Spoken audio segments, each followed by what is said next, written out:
Assalamualaikum warahmatullahi wabarakatuh. Nama Fajar Taufik Roman, NPM 19011062. Di sini saya akan membawakan materi daripada tugas ujian akhir semester Ulumul Quran, yang mana akan menjelaskan 7 materi, yaitu yang pertama Ijaz Al-Quran, Nasik Mansuk, Kisos Al-Quran, Aksamul Quran, Jadalul Quran, Amsalul Quran, dan yang terakhir yaitu peranan Israiliyat dalam tafsir. Baik, kita akan memasuki materi yang pertama, yaitu Ijaz Al-Quran, yang mana Ijaz Al-Quran adalah dari secara etimologi, ijaz adalah isim masdar dari ajaza yujizu ijazan, yang berarti tidak keberdayaan dan melemahkan ataupun ketidakmampuan. Jika kata ijaz ataupun ijazah yang berarti melemahkan atau menjadikan tidak mampu dan berdaya, sejalan dengan firman Allah yang artinya yaitu, mengapa aku tidak mampu berbuat seperti burung gagak, yang mana burung tersebut bisa menguburkan, sedangkan mayat saudaraku sendiri ini tidak bisa aku kuburkan. Jadi bisa didefinisikan secara terminologi, ijazul Quran yaitu penampakan kebenaran kerasulan Nabi Muhammad SAW dalam ketidakmampuan orang Arab untuk menandingi mukjizat Nabi yang abadi ini, yaitu sebuah Al-Quran. Ijazul Quran merupakan kekuatan, keunggulan, dan keistimewaan yang dimiliki Al-Quran, yang menetapkan kelemahan manusia, baik secara terpisah maupun berkelompok-kelompok, untuk bisa mendatangkan minimal yang menyamainya. Mukjizat didefinisikan oleh pakar agama Islam antara lain sebagai suatu hal atau peristiwa luar biasa yang terjadi melalui seorang yang mengaku nabi, sebagai bukti kenabiannya, sebagai tantangan bagi orang-orang yang ragu akan kenabiannya. Dan selanjutnya itu macam-macam mukjizat. Ketika melihat suatu peristiwa, yang paling menakjubkan pada bangsa Fir'aun adalah kemampuan sihir, dan tidak ada tukang sihir yang mumpuni dan mempunyai kemampuan sihirnya yang luar biasa menakjubkannya. Akan tetapi Allah Subhanahu wa taala mengutus Nabi Musa kepada bangsa Firaun tersebut untuk menggugurkan ataupun melemahkannya, yaitu dengan mengirim sebuah tongkat yang bisa berubah menjadi ular yang sangat mengerikan, melebihi ular-ular yang dibawakan oleh sihir para kaum Firaun tersebut. Itu adalah suatu mukjizat dari Nabi Musa, yang mana bisa merubah tongkat menjadi suatu ular yang sangat besar.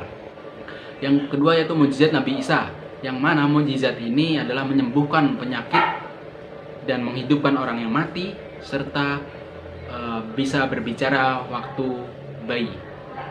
Yang ketiga yaitu Nabi Muhammad SAW, yang mana bisa memancarkan air dari tangan dan membelah bulan, yang daripada itu orang Quraisy ataupun kafir Quraisy tidak percaya akan halnya.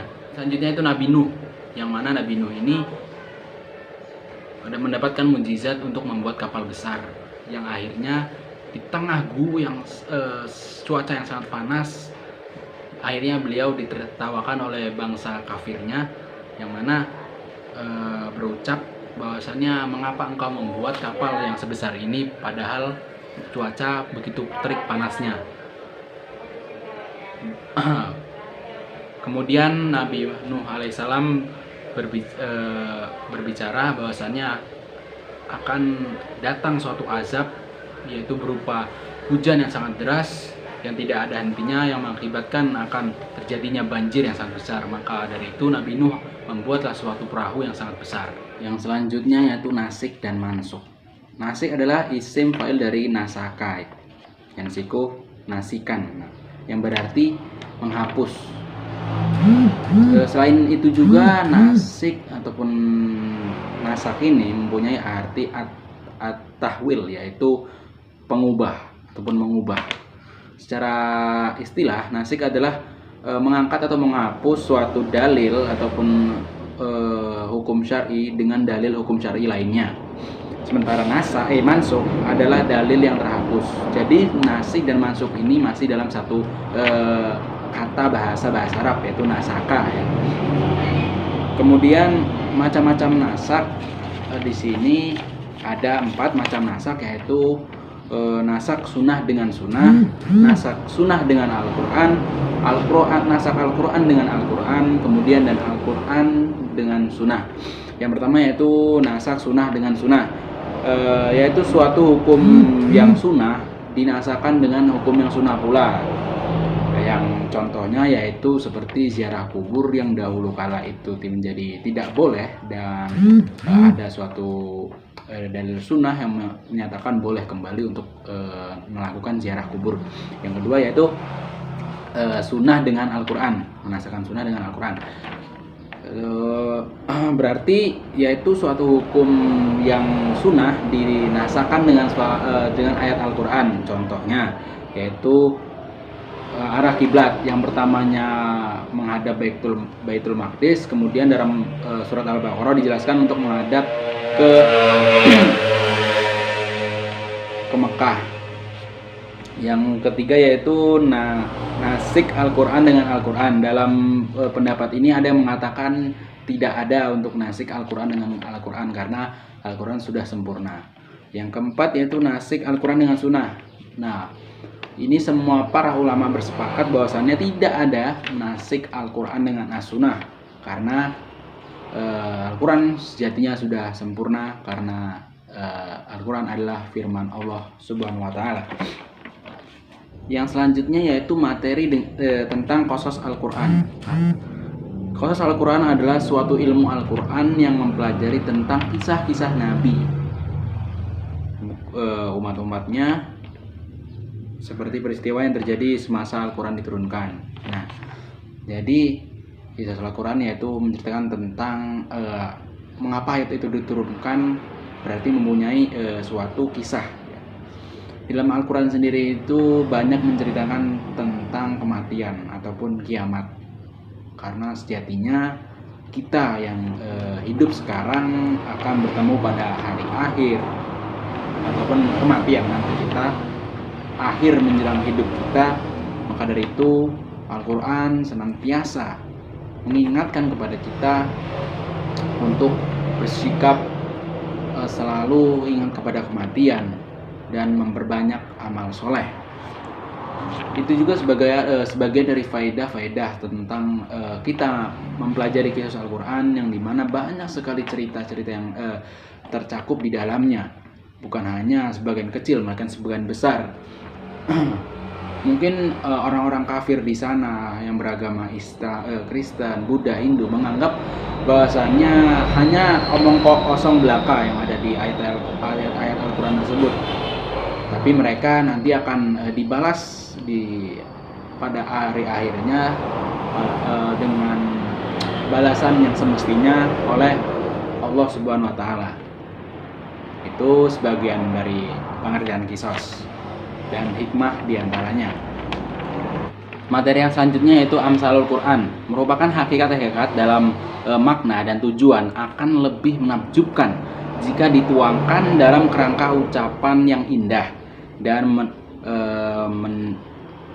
mendapatkan pemahaman dengan analogi secara yakin. Jadi Amsalul Quran ini adalah hakikat-hakikat makna, ya, makna serta tujuan yang menakjubkan jikalau dituangkan dalam kerangka ucapan yang indah dan mendapatkan pemahaman yang secara analogi serta yakin.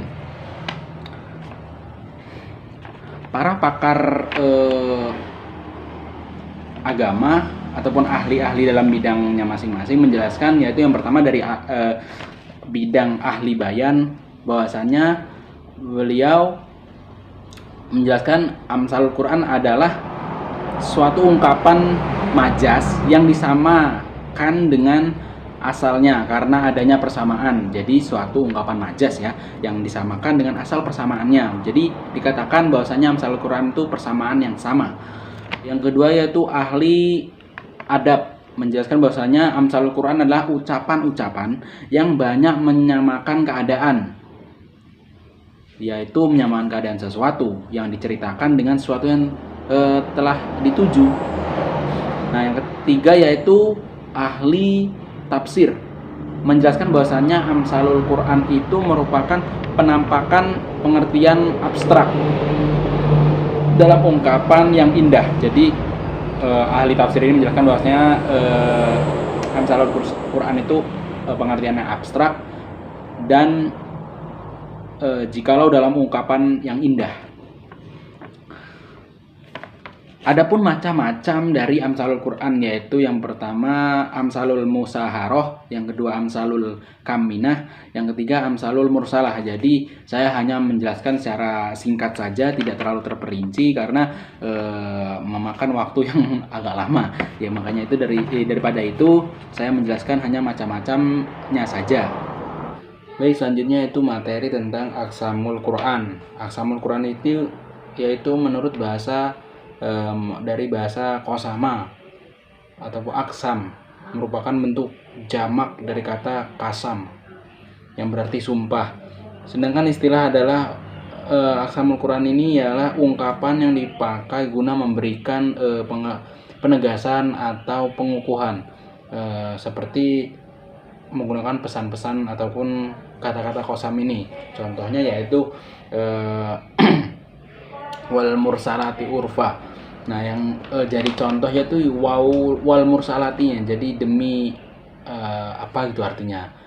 Karena huruf kosam sendiri di sini yaitu ada 3, waw, ba, dan ta. Contoh waw yang saya sudah paparkan tadi yaitu wal mursalati urfa. Yang kedua yaitu ba. Ya, contoh ba ini terdapat pada surat ayat pertama Al-Qiyamah, yaitu yang berbunyi la uqsimu biyaumil qiyamah.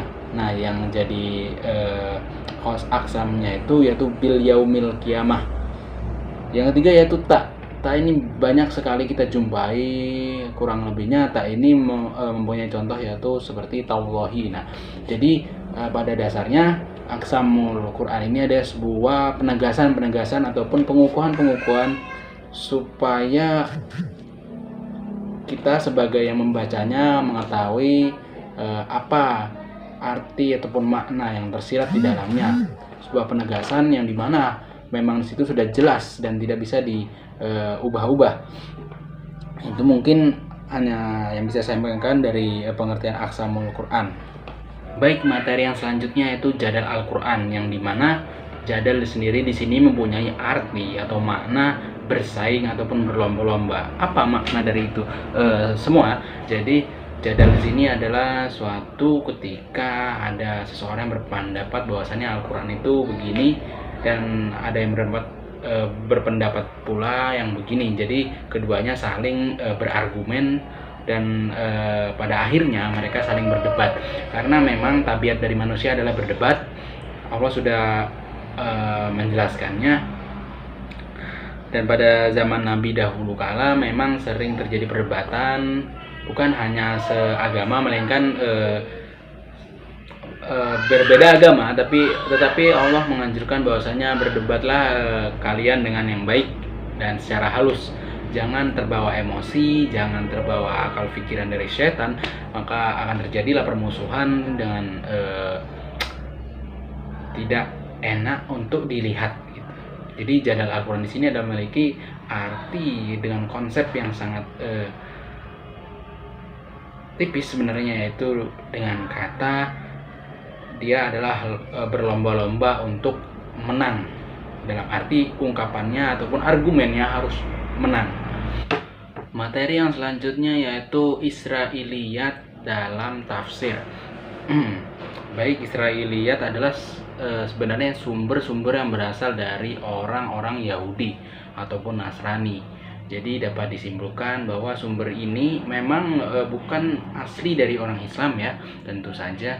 Maka dari itu para ulama beranggapan ataupun para ulama tafsir hadis ataupun ulama lainnya beranggapan bahwa memang pada dasarnya Israiliyat ini mempunyai ciri khas daripada sumber-sumber yang berasal dari Nasrani, Yahudi, ya intinya bukan dari agama Islam.